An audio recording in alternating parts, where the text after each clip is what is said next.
So is Dredge worth your time? Well, in this video, I'll be reflecting on my experience in going for the Platinum Trophy in Dredge, and then giving the game a rating of play it, plat it, or pass it. Dredge is a single player fishing game developed by Blacksalt games, and it is the first game that they have released. You play as a fisherman that encounters a variety of Lovecraftian style creatures the more you explore the world. The gameplay has you take control of a small fishing boat to go looking for fish to catch or treasure that can be dredged up from the depths of the ocean, to then go sell, to repair and upgrade your ship, all while completing tasks for people you meet in the game. There are a total of 40 trophies in the base game, which can be broken down into the following. There's 6 story trophies, 2 ending related trophies, 2 trophies for the collectibles, and 29 miscellaneous trophies.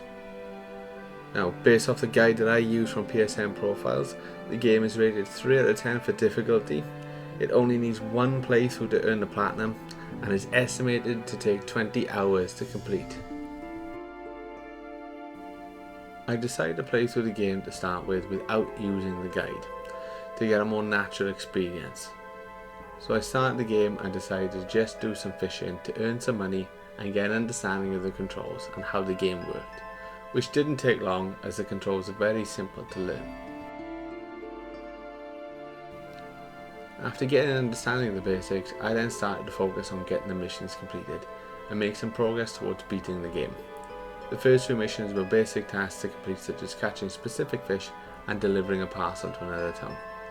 I was eventually asked by the fishmonger in the main town to catch him an aberration version of a fish so that he can inspect it. This is where the Lovecraftian theme comes into the game, as there are a lot of fish in the game, and all except for 4 of them have at least 1 different variant. After completing the first 2 missions, I encountered the collector, who asks you to take them to another island, and once you arrive at that island, they ask you to go and collect 5 items to complete a ritual. This is the main mission of the game to complete the story. I first collected the key, which was easy as all that was required was to dredge a shipwreck behind the main town. The rest would require me to complete a mission for another character to be able to obtain the item, or a means to obtain the item. The second item collected was the necklace. Now for this I needed to eliminate all 3 hostile fish called mine suckers. To do this I needed to collect 2 pieces for a mortar and then collect the required fish to make the bait to lure the mine suckers into traps for them to be eliminated. Once all the required items were gathered, I then lured all 3 mine suckers into the traps and completed the mission, and was rewarded with a necklace. I then moved on to collecting the music box. This needed to be collected by dredging a shipwreck, but it was blocked off and needed to be opened using explosives. Now to get them, I needed to collect a family crest and deliver it to a retired whaler. Once delivered, the mission was completed.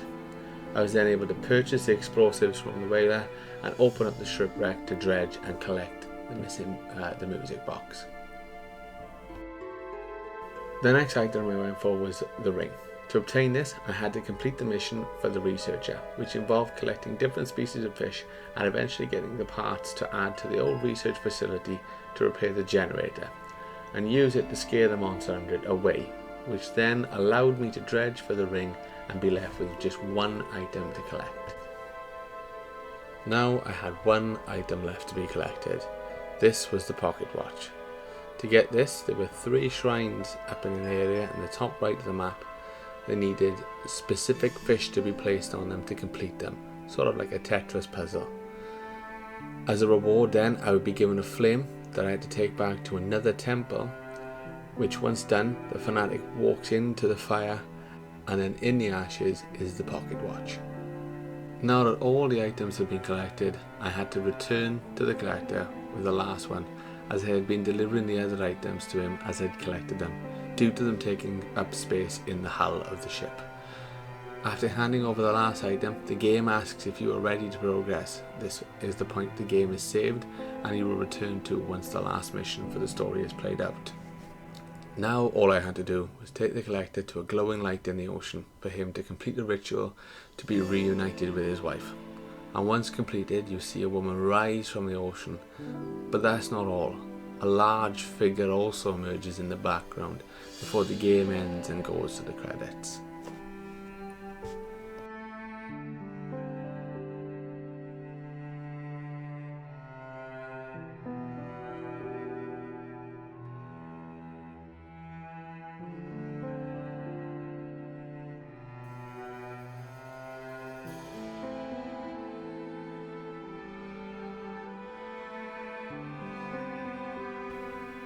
I was then back to the point before handing in the last item to the collector, and it was time to start the cleanup for the platinum. The game has a lot of miscellaneous trophies, some of which I earned while playing through the main missions of the games.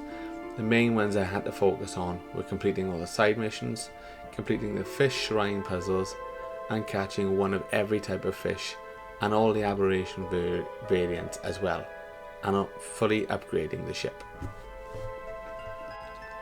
So I decided the first part to focus on would be to complete all the side missions, as it would involve me catching fish, which would reduce the number I had left to catch to get them all, and the missions weren't too difficult. All really simple requests to take something somewhere or collect a specific fish, so it didn't take too long to clean them up, especially since I had done some of them while I was working my way through the main missions of the game. Once the side missions were completed, I moved on to the fish shrines, which didn't take much time as there was only 4 to do, and with the help of the guide they were very simple to complete. Now it was on upgrading the ship and catching all the fish I was missing from the 151, which at first seemed daunting, as the aberration versions would appear randomly when fishing a spot a fish was located, but there is an ability in the game called atrophy that empties a spot of all the fish, but would guarantee one of them would be an aberration version. So with the use of the ability, I made short work of most of the fish collecting. It was just some fish that couldn't be caught using that method that took a little bit longer to catch. The main ones being the crabs, as I had to wait for them to be caught in the cages. So to help with this, I bought multiple of the best crab cage and dropped them all within the same spot and just waited for them to be caught. Once I had all the fish and I checked off any minor miscellaneous trophies, all I had left was the second ending trophy for the platinum. For that, I had to go speak to the old mayor on an island, then go back and speak to the lighthouse keeper. They then tell you that you need to take the book that the collector has from him and throw it back into the ocean. So with this information, I went back to the collector to confront them and get the book. This is where I was surprised with the twist that shows the collector is a figment of the player character's imagination and that you had the book all along. I then went back to the lighthouse keeper and they turn on the lighthouse to guide us to where we have to throw the book back. So I set off to the light and to throw the book into the ocean for the last trophy and for the platinum.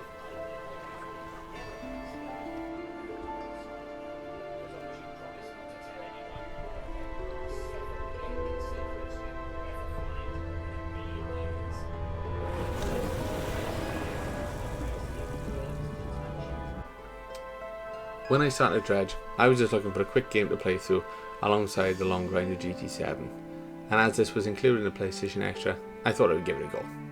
I have to admit, I was pleasantly surprised with the game.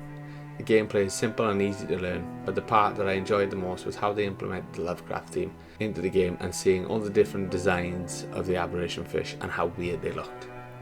Overall, my experience with the game was good and better than I expected. I was thinking it was going to be a game that I rushed through for the platinum, but I did enjoy my time with it. However, the main story of the game can be completed in a very short amount of time, and if you start with going for the story first, there is still quite a lot of trophies to clean up, which is what most of my playtime consists of. So on that basis, I would rate this as a play it, because I think you should go and experience the game, especially as of the uploading of this video, it is still available on PS Extra. But I don't want to recommend it for the game to platinum due to most of the trophy hunting being clean up. But I'm going to keep an eye out for the next Blacksalt release, because if it's anything like Dredge, it would be worth giving it a try. Thanks for watching the video. If you played Dredge, let me know if you agree with my rating, or if you think I'm being too harsh. Or if you haven't played it, are you now thinking of giving it a go? And if you enjoyed the video, don't forget to like and subscribe.